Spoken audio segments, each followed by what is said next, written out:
Hello dear students, welcome to my channel maths with Pooja. और आज के वीडियो में बेटा मैं क्लास 11th के स्टूडेंट्स को जो आपका हाफ ईयरली एग्ज़ाम है, जो मैंने आपका डाला हुआ था,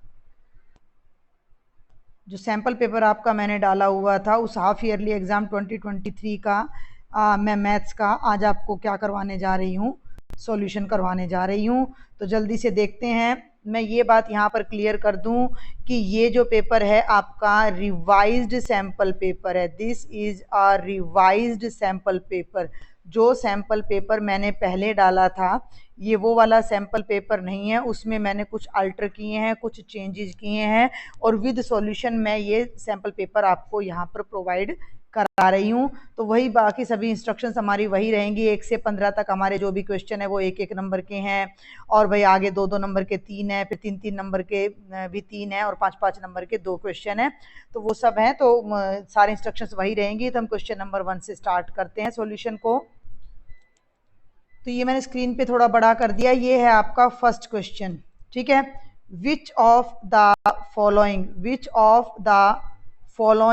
is not a null set, ठीक है। Which of the following is not a null set. सबसे पहले देखो, set of odd natural numbers, set of odd natural numbers divisible by 2, ठीक है।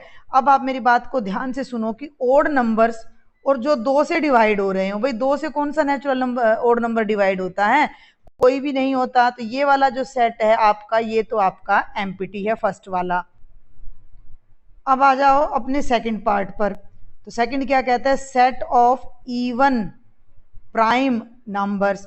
अब इवन प्राइम नंबर्स में क्या आता है? 2 आता है, ओनली 2 आता है। तो ये जो सेट है ये अपना एम्प्टी नहीं है, ठीक है। ये जो सेट है ये अपना एम्प्टी नहीं है। क्लियर है? अब थर्ड पे जब हम आ जाते हैं तो थर्ड सेट क्या कहता है हमारा कि x इज, सबको चेक करेंगे, x is a natural number, x is less then 5 and greater than 7। इसका क्या मतलब है कि अगर ये 5 है और ये 7 है तो बेटा 5 से छोटे सारे नेचुरल नंबर्स और 7 से बड़े नेचुरल नंबर्स में जो कॉमन है वो नंबर लेने हैं। तो ऐसा कोई नंबर नहीं है जो 5 से लेस भी हो और 7 से ग्रेटर भी हो। तो नंबर सी वाला सेट भी अपना क्या हो जाएगा? एम्प्टी हो जाएगा, ठीक है। ये मैं साथ के साथ इरेज करती जा रही हूँ। यहाँ पर ध्यान से आप देखेंगे, पहले वाला जो सेट है अपना वो एम्प्टी है। दूसरे वाला सेट की जब मैं बात करती हूँ तो इसके अंदर केवल और केवल एक ही एलिमेंट आता है, वो 2 है। जब मैं तीसरे सेट की बात करती हूँ तो वो एम्प्टी आ रहा है। और अब हम चौथे सेट की बात करते हैं, set of points common to any 2 parallel lines. तो पैरेलल लाइन में कोई भी पॉइंट कॉमन नहीं होता, तो ये एम्प्टी है। अब क्वेश्चन क्या है? Which of the following is not a null set. तो जो सेकंड नंबर का ऑप्शन है वो ऐसा सेट है जो नल नहीं है, तो उसको आपने टिक करना है, ठीक है। सेकंड क्वेश्चन पर आ जाओ। 1 मार्क में आपको ऑर्डर्ड पेयर गिवन है। if x by 3 plus 1 comma y minus 2 by 3 is equal to 5 by 3 comma 1 by 3 then find the value of x। तो फर्स्ट वाला अपना फर्स्ट वाले के इक्वल हो जाएगा। तो x by 3 plus 1 is equal to 5 by 3। x by 3 को लेफ्ट में रखो, 1 को राइट में ले जाओ, तो 5 by 3 माइनस 1। जब आप एलसीएम लोगे तो ये अपना 2 by 3 आएगा। ये 2 है बेटा, 3 से 3 कैंसिल, और x की वैल्यू कितनी आ जाएगी? 2 आ जाएगी। x की वैल्यू कितनी आ जाएगी? 2। इसको नोट कर लो, नहीं तो मुझे फिर स्क्रीन पेपर को छोटा करना पड़ेगा। x की वैल्यू 3 आ गई, x की वैल्यू 2 आ गई, x की वैल्यू 2 आ गई। अब x की वैल्यू 2 वाले 2 ऑप्शंस हैं मेरे पास, तो मुझे y की वैल्यू भी कैलकुलेट तो करनी ही पड़ेगी। और y की वैल्यू को कैलकुलेट करने के लिए, y की वैल्यू को कैलकुलेट करने के लिए मैं इस वाली वैल्यू को इस वैल्यू के इक्वल करूंगी। y माइनस 2 बाई 3 को मैं इक्वल करूंगी 1 बाय 3 के। देख लो ध्यान से, तो y minus 2 by 3 is equal to 1 by 3। 2 by 3 को आप राइट में ले जाओ तो ये हो जाएगा 1 by 3 plus 2 by 3। Denominator same है तो 2 में 1 ऐड हो जाएगा 3/3 और 3 से 3 कैंसिल होके 1 आ जाएगा। तो अपना जो आंसर आया है वो क्या आया है, x की वैल्यू 2 आई है और y की वैल्यू 1 आई है, जो कि अपना ऑप्शन नंबर बी है। तो मैं होप करती हूँ दोनों क्वेश्चन आपको समझ आए होंगे। अब देखते हैं बेटा question number 3। If the relation R is given by r is equal to x y और y x माइनस 5 के इक्वल है। सुन लो मेरी बात ध्यान से, इसी बात को बस आपने समझना है कि y जो है y इज इक्वल टू कितना है, x माइनस 5 है। समझ रहे हैं आप इस बात को? वाइट कलर ले लेते हैं। जो y की वैल्यू है वो कितनी है, x माइनस 5 है। तो आपको नीचे 4 ऑप्शंस दिए गए हैं और उन चारों में से करेक्ट ऑप्शन आपने चूज करना है, जहां पे y आपका एक इंटीजर है। तो आपको इन चारों में से बताना है कि कौन सा इसमें एग्जैक्ट बैठ रहा है, फिट। तो ये है 0,5 r को बिलोंग कर रहा है। 0,5 का मतलब है बेटा कि अगर मैं x को 0 लेती हूं और y को 5 लेती हूं तो क्या ये इसको सेटिस्फाई करेगा? Let's try. x को 0 और y को 5, तो y की जगह मैंने 5 रखा, x की जगह 0 माइनस 5, ये दोनों बिल्कुल भी बराबर नहीं आ रहे हैं। अब आ जाओ अपने दूसरे ऑप्शन पर, -2,3 बिलोंग्स टू r। तो इसके अंदर, ठीक है, अब इसके अंदर आप क्या करो कि x की जगह तो -2 है ना, और y की जगह 3 पुट करो, तो 3 इज इक्वल टू -2 माइनस 5, तो ये भी बराबर नहीं आ रहा है। तो ये दोनों ऑप्शंस तो हमारे हो गए रॉन्ग। ठीक है, ये दोनों ऑप्शंस तो हमारे हो गए रॉन्ग। अब थर्ड पे आ जाओ तो x 2 और y को 3 आपने पुट करना है। सुन लो मेरी बात ध्यान से, x को 2 रखना है और भैया y को आपने 3 रखना है। तो फिर से हम कलर अपना चेंज कर लेते हैं, यही ब्लू ही ले लेते हैं, बल्कि बार बार प्रॉब्लम हो रही है। तो यहाँ से जब मैं y को 3 रखती हूँ तो 3 आ गया, 2 माइनस 5 तो कितना होता है, -3 होता है। तो ये दोनों भी बराबर नहीं आए, तो इसका मतलब ये सही है।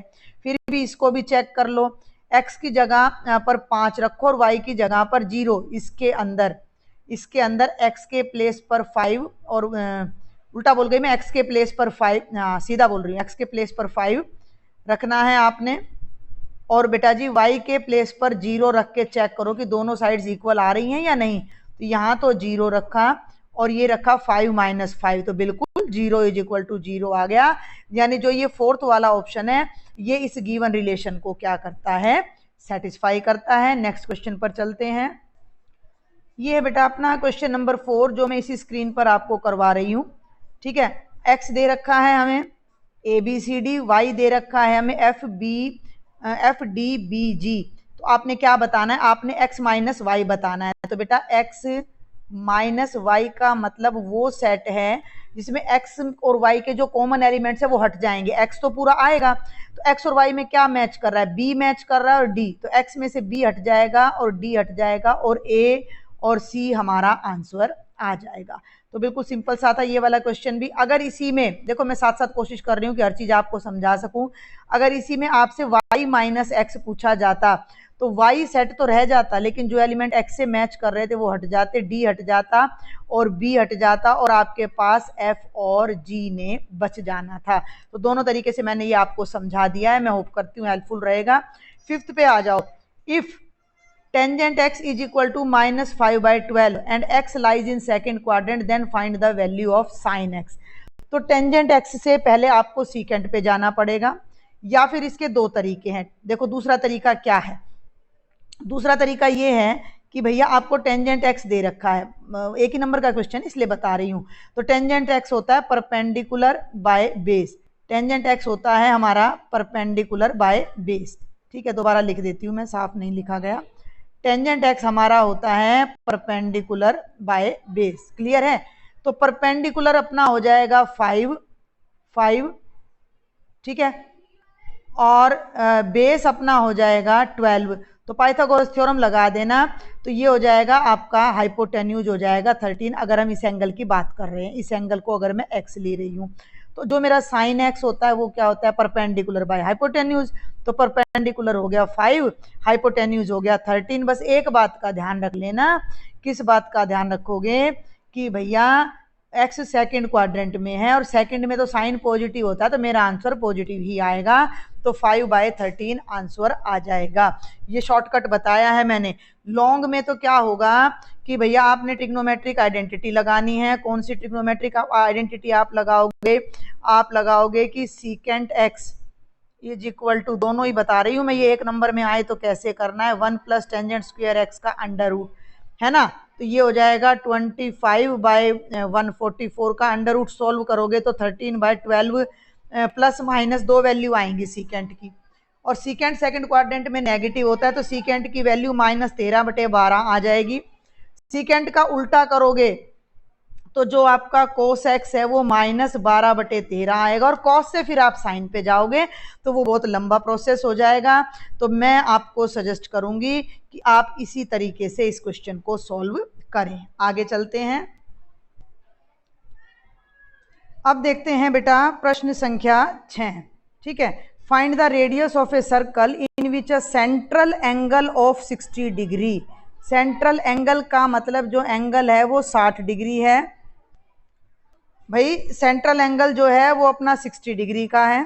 ठीक है, an arc of length 37.4 centimetre, तो 37.4 सेंटीमीटर लेंथ की अपनी एक आर्क है। ठीक है, तो अपना एक देखते हैं, एक सर्कल ड्रॉ करते हैं। पहले यहाँ पर मैं आपको समझाने की कोशिश करती हूँ, देखेंगे जरा। ये अपना सर्कल हो गया। ठीक है, और जल्दी से हम देखते हैं अपनी और साइड्स आ सकती हैं क्या यहाँ पर। चलिए पेन ले लेते हैं और पेन से मैं आपको ड्रॉ करके दिखाती हूँ। ये अपने 2 रेडियस हो जाते हैं। ठीक है, ये अपने 2 रेडियस हो जाते हैं। तो जो एंगल थीटा है वो 60 डिग्री है, और ये जो आर्क की लेंथ है जिसको आप एल बोलते हो, एल अपना है बेटा 37, थोड़ा ना स्क्रीन पे लिखने में प्रॉब्लम आती है कई बार, 37.4 सेंटीमीटर, और आर अपना हमने कैलकुलेट करना है। आर हमने क्या करना है, कैलकुलेट करना है। रेडियस की वैल्यू हमने अपनी कैलकुलेट करनी है, और थीटा हमें गिवन है। तो अब एक बात का आपने ध्यान रखना है कि जो थीटा होता है वो आपको किस में चाहिए होता है, रेडियन में चाहिए होता है। तो 60 डिग्री को जब रेडियन में बदलोगे तो ये हो जाएगा π/3।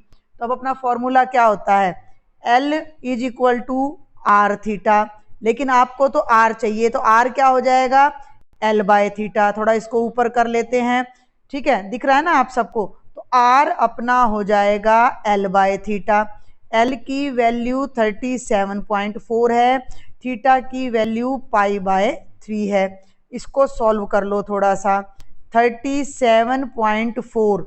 ठीक है, और पाई की जगह मैं यहाँ पर रख दूंगी अपना 22/7 और इंटू 3, और अब ये 4 का जो है मैं यहाँ से डेसिमल हटा दूंगी तो नीचे मेरा 10 आ जाएगा, नीचे मेरा 10 आ जाएगा। तो ये सारी कैलकुलेशन जब हम कर लेंगे, आप इसको अपना कैलकुलेट कर लेना, 22 1 जा 22 है, ये कैंसिल हो जाएगा, 22 1 जा 22, 22 7 जा।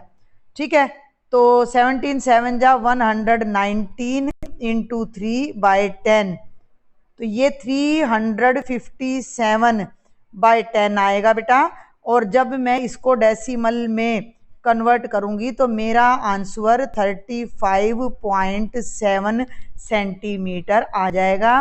पूरे क्वेश्चन को एक छोटे फ्रेम में मैं यहाँ कर देती हूँ, देख लीजिए आप एक बार अच्छे तरीके से। मेरे ख्याल से अब आपको दिखाई दे रहा है पूरा क्वेश्चन कि कैसे मैंने इसको सॉल्व किया है। ठीक है, एल आपको दे रखा था, एल आपको दे रखा था, थीटा आपको दे रखा था, इसके अंदर मैंने वैल्यू पुट की, पाई की जगह 22/7 लगाया और कैलकुलेट किया तो एल की वैल्यू आ जाती है। आगे चलते हैं,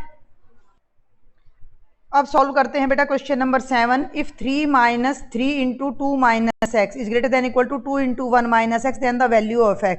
तो हम इसको सॉल्व करते हैं। 3 × 2 - x is greater than equal to 2 × 1 - x। Clear है, तो ये हो जाएगा 6 - 3x is greater than equal to 2 - 2x। समझ में आ गया ना, 3 को भी 2 से मल्टीप्लाई कर दिया और 2 को भी पूरी ब्रैकेट से कर दिया।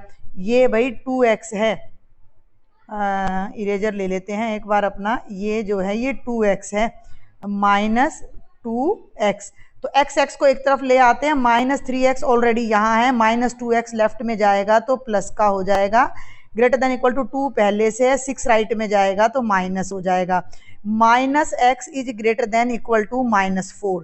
अब जो मेन बात है वो आपकी यहाँ आ जाती है, बहुत इंपॉर्टेंट रिजल्ट की, अगर a ग्रेटर देन b है तो -a लेस देन -b होता है। तो यहाँ जब हम दोनों तरफ -1 से डिवाइड करेंगे तो -x by -1 is less than equal to -4 by -1 हो जाएगा, and x is less than equal to 4 आ जाएगा। लेस देन इक्वल टू 4 का मतलब 4 या 4 से लेस सभी वैल्यूज जो कि कहाँ तक जाएंगी, -∞ से 4 का क्लोज इंटरवल आ जाएगा। तो ये हमारा राइट ऑप्शन होगा। इसको चेक करते हैं ये अपना कौन सा ऑप्शन है, थोड़ा मैं एनलार्ज करके आपको दिखाती हूँ। तो जो बच्चे मेरा ऑप्शन नंबर बी है, ध्यान से देख लो, ऑप्शन नंबर बी -∞ से 4 का क्लोज्ड इंटरवल है, ये मेरा करेक्ट आंसर हो जाएगा। और पूरे क्वेश्चन को मैं एक बार एक सिंगल फ्रेम में करने की कोशिश करती हूँ। देखो हो गया, पूरा क्वेश्चन एक सिंगल फ्रेम में हो गया है, तो आप इसको अपना नोट भी कर सकते हो। आगे चलते हैं, क्वेश्चन नंबर 8 देखेंगे। If x -2 plus y plus 1 iota is equal to 3 + 4 iota, तो बहुत ही सिंपल है, कॉम्प्लेक्स नंबर्स को कंपेयर करना है, तो रियल पार्ट तो रियल के इक्वल हो जाएगा अपना। तो कौन सा है रियल पार्ट, x -2 तो रियल है और इधर 3 रियल है, तो x -2 तो 3 के इक्वल हो जाएगा। ठीक है, तो जो x की वैल्यू है वो कितनी हो जाएगी, 3 + 2 यानी x की वैल्यू आ जाएगी 5, सिंपल। और इमेजनरी पार्ट, इमेजनरी के लिए मैं कलर चेंज कर लेती हूँ, y + 1 और 4 इमेजनरी हैं, तो y + 1 इज इक्वल टू 4 हो जाएगा। तो y की वैल्यू 4 - 1 यानी 3, तो आपका x की वैल्यू 5 आ जाएगी और y की वैल्यू कितनी आ जाएगी, 3 आ जाएगी। क्लियर है आपको? आगे बढ़ूँ मैं। 9th क्वेश्चन बिल्कुल वर्बल है। If NC6 is equal to NC8, तो ये एक बहुत सिंपल सा रिजल्ट होता है कि NCR और NCP अगर इक्वल हैं तो या तो P और R इक्वल होते हैं या फिर इन दोनों का सम N के इक्वल होता है। तो इस रिजल्ट को हम यहाँ यूज करेंगे। तो आप देख सकते हो कि 6 और 8 इक्वल नहीं है, तो 6 और 8 का जो सम है वो N के इक्वल आएगा, जो कि कितना हो जाएगा, 14 आ जाएगा। तो नेक्स्ट उस पर चलते हैं, क्वेश्चन पर देखेंगे। ये हमारा नेक्स्ट क्वेश्चन है, थोड़ा मैं बड़ा कर लेती हूँ। अब हम आ जाते हैं क्वेश्चन नंबर 10 पर।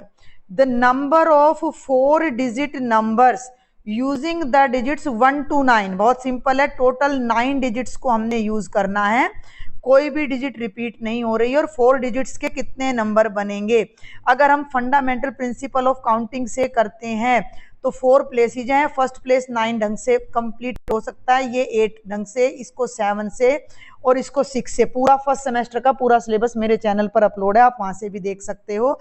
तो इनको आप मल्टीप्लाई कर लो, 9 8 जा 72, 7 6 जा 42, दोनों की मल्टीप्लाई मैं यहीं पर आपको करके दिखा देती हूँ।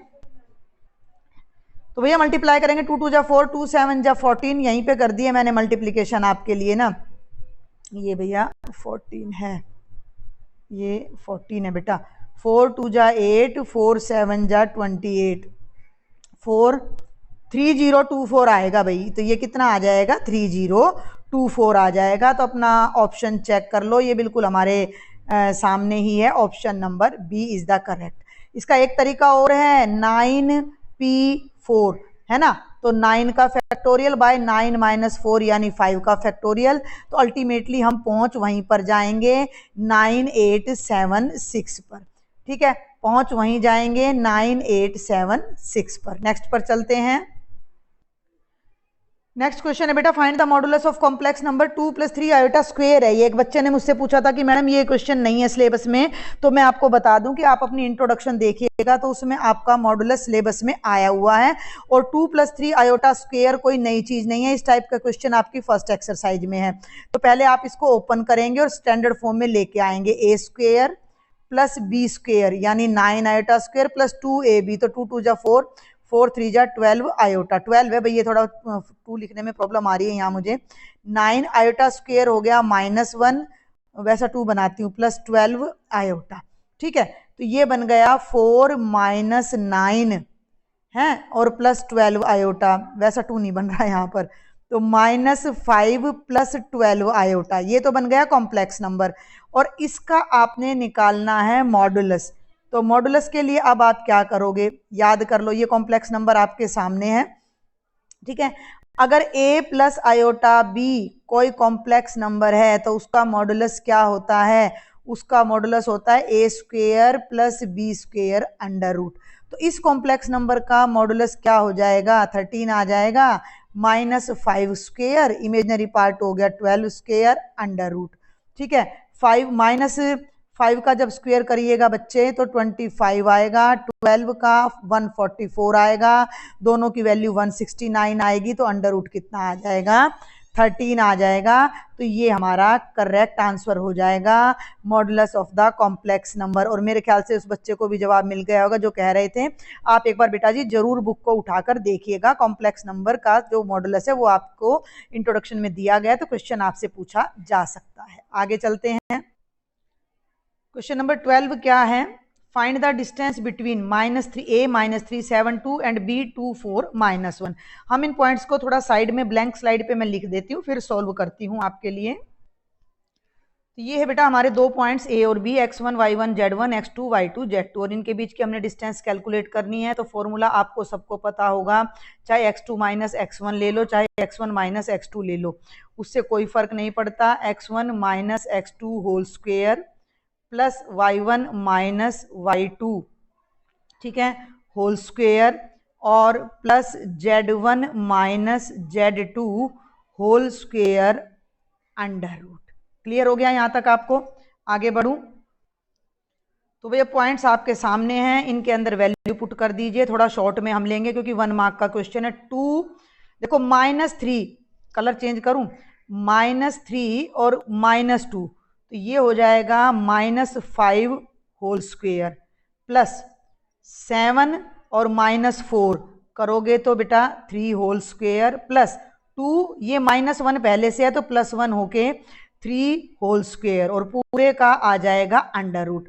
तो -5 का स्क्वेयर हो जाएगा 25, 3 का 9, 3 का 9, और 25 और 9 34, 34 में 9 ऐड करोगे तो 43 अंडर रूट यूनिट्स हमारा आंसर आ जाएगा, जिसको आप अपने इसमें फिल कर सकते हो, आंसर में राइट कर सकते हो। नेक्स्ट पर चलते हैं, क्वेश्चन नंबर 13 बहुत ही सिंपल है। आपने ऑक्टेंट का नाम बताना है। तो ऑक्टेंट का नाम मैंने पहले भी मैं बताती रहती हूँ कि भैया आपने ना कोई नंबर 1, नंबर 2, 3, 4 याद नहीं करने हैं। आप देखो x नेगेटिव है और z नेगेटिव है, तो ये ऑक्टेंट हो जाएगा OX-YZ-, बस। सेकंड पे आ जाओ, -3, -1 और 6, तो इसमें x और y नेगेटिव है, तो ये बन जाएगा OX-Y-Z ऑक्टेंट। क्लियर है? समझ में आ रही मेरी बात? आपको ऑक्टेंट को उसके नेम से याद रखना है, ना कि नंबर से। नेक्स्ट क्वेश्चन पर चलते हैं, 14 पर अपना। 14th में क्या कहता है, write whether following statement is true और फॉल्स। तो 1.1 raise to power 10,000 is greater than 1000, तो ये ट्रू है। क्यों है? देखो 1.1 की पावर, इसको पकड़ रही हूं मैं, इसका मतलब है 1 प्लस, देखो 1.1 का मतलब, पहले मैं इसको खोल के दिखा दूं, 1 प्लस 0.1, 1 प्लस 0.1 का मतलब है 1 प्लस 1/10।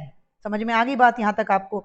1 प्लस 1/10, तो ये 1.1 की पावर जो 10,000 है, एक्चुअल में ये बन जाएगी 1 प्लस 1/10 की पावर 10,000।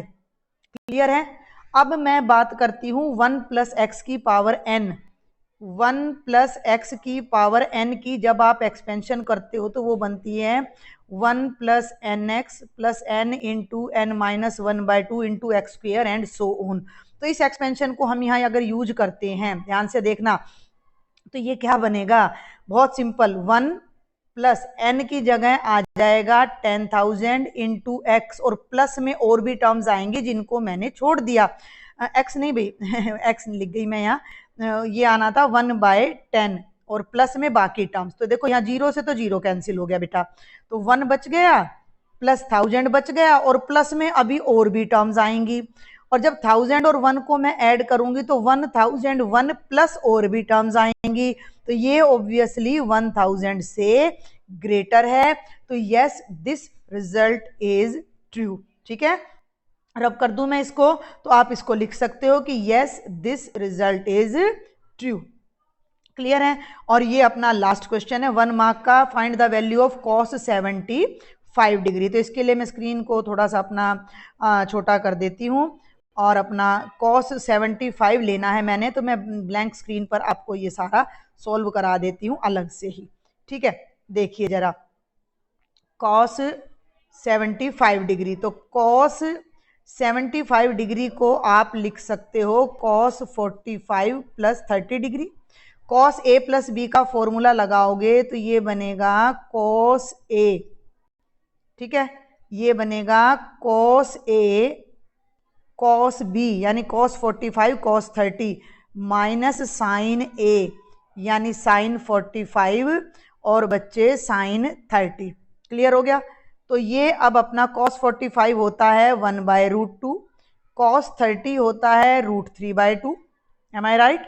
साइन 45 होता है 1/√2 और साइन 30 होता है 1/2। तो ये बन जाएगा √3/2√2 माइनस 1/2√2। दोनों का डिनोमिनेटर बिल्कुल सेम है, तो न्यूमिनेटर को हम ऑपरेट डायरेक्ट कर सकते हैं। तो ये बन जाएगा √3 - 1/2√2। ये वैल्यू आ जाएगी आपकी cos 75 डिग्री की। और अब हम देखते हैं, हमें इसमें ऑप्शन गिवन है, आप आंसर पहले अपना चेक कर लो, देख लो क्या आंसर आ रहा है। √3 है, क्या आंसर आ रहा है √3 - 1/2√2। ठीक है, तो अब हम अपना ऑप्शन पर आ जाते हैं। ये देख लीजिए √3 - 1/2√2, ये हो गया अपना ऑप्शन नंबर बी। तो ये आपके 1 मार्क के 15 क्वेश्चंस थे। चलो बेटा अब हम स्टार्ट करते हैं सेक्शन नंबर बी। अपने 2 मार्क्स का क्वेश्चन हम देखते हैं। 2 मार्क्स का क्वेश्चन, पहले थोड़ा इसको एनलार्ज कर दूं, 1 मिनट में। हाँ जी, अब देखो मैं इसको एनलार्ज कर दूं। अब ये देखो 2 मार्क्स का क्वेश्चन है, सेक्शन बी। ए गिवन है 3, 5, 7, 9, 11। ध्यान से देखेंगे, ए है 3, 5, 7, 9, 11। एक्स्ट्रा पार्ट्स इरेज कर देते हैं। 3, 5, 7, 9, 11। बी गिवन है 7, 9, 11, 13। सी है 11, 13 और 15 और डी है 15 और 17। तो हमें क्या फाइंड करना है, पहले तो ए इंटरसेक्शन बी फाइंड करना है, जो कि अपना बहुत ही इजी है क्योंकि ये 2 मार्क्स का है। तो आप पूरी डिटेल में इसको करोगे। आप लिखोगे ए इंटरसेक्शन बी, फिर आप यहाँ ए लिखोगे 3, 5, 7, 9, 11। इंटरसेक्शन बी के एलिमेंट्स लिखोगे 7, 9, 11, 13। इंटरसेक्शन का मतलब those elements which are common in both sets, जो दोनों में कॉमन है। तो कौन कौन से मैच कर रहे हैं देख लो, 7 मैच कर रहा है, 9 कर रहा है और 11। तो ये 3 एलिमेंट्स आ जाएंगे 7, 9 और 11। तो ये तो हो गया अपना फर्स्ट पार्ट, जो कि बिल्कुल आसान था। सेकंड पर आ जाती हूँ अब मैं। सेकंड पार्ट है भाई A intersection B union C. ध्यान देंगे, A intersection B union C. तो पहले मुझे बी यूनियन सी बनाना है, जैसे मैंने समझाया था उसी तरीके से अच्छे से आप बी यूनियन सी बनाएंगे। मैं अब डायरेक्ट बना रही हूँ। बी में है 7, 9, 11, 13। सी में है 11, 13, 15। तो ये हो जाएगा 7, 9, 11, 13 और 15। थोड़ा सा आप राइटिंग पे कम ध्यान देंगे क्योंकि स्क्रीन पर लिखने में थोड़ा सा प्रॉब्लम कई बार आ जाती है। और अब इस सेट की ए से इंटरसेक्शन करनी है। तो ये ए है आपका 3, 5, 7, 9, 11। तो क्या क्या मैच कर रहा है, 7 मैच कर रहा है, 9 मैच कर रहा है और 11। तो इसका जो आंसर है A intersection B union C, अपना क्या हो जाएगा, वही पहले वाला आ जाएगा 7, 9 और 11। ठीक कह रही हूं मैं, केवल 7 मैच करता है, 9 करता है और 11 करता है। तो ये 2 मार्क्स का अपना 16th क्वेश्चन था। अब हम देखते हैं क्वेश्चन नंबर 17। ए है 1, 2, 3, 4, 6। Let R be the relation on A defined by a b और a b belongs to A. B is exactly divisible by a. B जो है वो ए से पूरा पूरा डिवाइड हो रहा है, यानी कि दूसरे नंबर पे वही एलिमेंट आएगा जो पहले वाले से पूरा पूरा डिवाइड हो रहा है। तो ये कहता है write R in roster form. तो यहीं पे अभी हम इसको रोस्टर फॉर्म में राइट कर लेते हैं और ये हमारी आ जाएगी रोस्टर फॉर्म। देखो अब मेरी बात, 1 किसी से भी डिवाइड नहीं हो रहा है, 1 1 से डिवाइड हो रहा है, 1 1 से डिवाइड हो रहा है। और फिर इसमें आएगा 1 2 बी, यानी 2 1 से डिवाइड हो रहा है तो 1 2 आ जाएगा। फिर इसमें आएगा 1 3, है ना। थोड़ा पेन अपना दोबारा से इनको राइट कर रही हूं मैं। ये आ जाएंगे बच्चे 1 1 1 2, 3 भी 1 से डिवाइड होता है, 1 3, 4 भी 1 से डिवाइड होता है तो 1 4 और 6 भी होता है।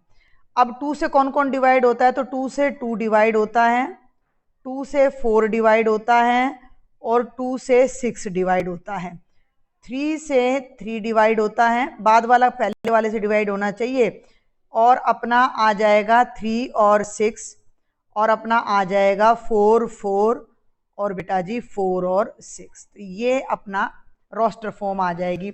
अब इसी में मैं बताऊंगी आपको डोमेन। तो find the domain of R. तो डोमेन मैंने रेड कलर, मैं कलर चूज कर लेती हूँ डोमेन के लिए, रेड कलर, ठीक है। डोमेन के लिए मैंने ले लिया रेड कलर। तो डोमेन में वो एलिमेंट जो पहले में आएंगे, तो 1 आएगा, 2 आएगा, 3 आएगा, 4 आएगा और 6 आएगा। तो डोमेन राइट कर रही हूं मैं, 1 2 3 और 4 और 6 आएगा। सुन रहे हो मेरी बात को। और फिर आपने रेंज बतानी है, तो रेंज में ब्लू कलर में ले रही हूँ। रेंज में 1 आएगा, 2 आएगा और 3 आएगा और 4 आएगा और 6 आएगा। तो सभी एलिमेंट्स डोमेन में आ रहे हैं, सभी एलिमेंट्स अपने रेंज में आ रहे हैं। और ये हमारा 2 मार्क्स का बच्चे लास्ट क्वेश्चन है। Using binomial theorem evaluate 102⁵5। तो इसके लिए मैं एक बिल्कुल ब्लैंक शीट यहाँ पर लूँगी आपके लिए, और उस पर हम आराम से अपने इस क्वेश्चन को सॉल्व करेंगे। थोड़ा सा ये लंबा हो सकता है। हम कर रहे हैं क्वेश्चन नंबर 18 हम कर रहे हैं क्वेश्चन नंबर 18, ठीक है। तो हम करेंगे 102, थोड़ा मेरे फ़ोन के स्क्रीन में भी प्रॉब्लम चल रहा है आजकल, 102⁵5। तो बच्चे इसको मैं लिख सकती हूँ 100 + 2, ठीक है, रेज टू द पावर 5। अब इस पे हमने बायनोमियल एक्सपेंशन लगानी है, जो कि अपनी क्या होती है, याद कर लो, x + y raise to power n, x + y raise to power n। तो ये आपकी क्या हो जाएगी, nc0 x पावर n, है ना, nc1 x raise to power n - 1 y, nc2 x raise to power n - 2 y² and so on. तो हम अपना बायनोमियल को अब इस पे अप्लाई करने जा रहे हैं। तो देखते जाएंगे जल्दी से। n कितना है, 5 है, तो 5c0, x की जगह पे 100 है, तो ये हो जाएगा 100 की पावर 0। फिर 5c1, 100 की पावर हो जाएगी 4 और 2 की पावर हो जाएगी 1, ठीक है। थोड़ा सा स्क्रीन को छोटा कर देती हूँ मैं, आपको अच्छे से दिखाई देगा। और देखेंगे अब आगे। अब आ गया 5। देखो एक बात याद रखना, 5 पावर है तो 6 टर्म आएंगी, 5c2 और बेटे 100 की पावर आ जाएगी 3 और 2 की पावर आ जाएगी 2। जेड बनता जा रहा है भैया ये। और 2 की पावर आ जाएगी 2। फिर हम लेंगे 5c3, ठीक है, 100 की पावर फिर से अपनी कितनी आ जाएगी 2, और साथ में आ जाएगा 2 पावर क्यूब, प्लस 5c4, 100 की पावर एक कम होके 1 रह जाएगी, 2 की पावर आ जाएगी 4, और लास्ट में ये 2 है भाई, और प्लस 5c5, 100 तो गायब हो जाएगा और 2 की पावर आ जाएगी 5। अब असली काम है इस सारी एक्सपेंशन को सॉल्व करना, इस सारे को सॉल्व करना। तो थोड़ा और स्क्रीन छोटा कर दिया है मैंने और ऊपर ले गई हूँ। अब आपको कॉम्बिनेशन सारा याद होना चाहिए। तो NC0 का मतलब कितना होता है, तो NC0 का मतलब 1 होता है, और 100 की पावर 0 भी कितनी हो जाएगी, आपकी 1 हो जाएगी। क्लियर है। तो ये दोनों तो अपना पूरे का पूरा जो एक्सप्रेशन है ये आपको क्या दे देगा, 1 दे देगा, प्लस बच गया 5C1। 5C1 5 होता है, 100 की पावर 4 इंटू में 2, सुन लो मेरी बात ध्यान से। तो 100 की पावर 4 का मतलब कितनी जीरोज, बहुत लंबा पड़ेगा ये, स्क्रीन छोटा पड़ जाएगा। 1 2 3 4 5 6 7 और 8 जीरोज आएंगी और यहाँ 2 आएगा। मैं इस एक्सप्रेशन की बात कर रही हूं, दिख रहा है ना।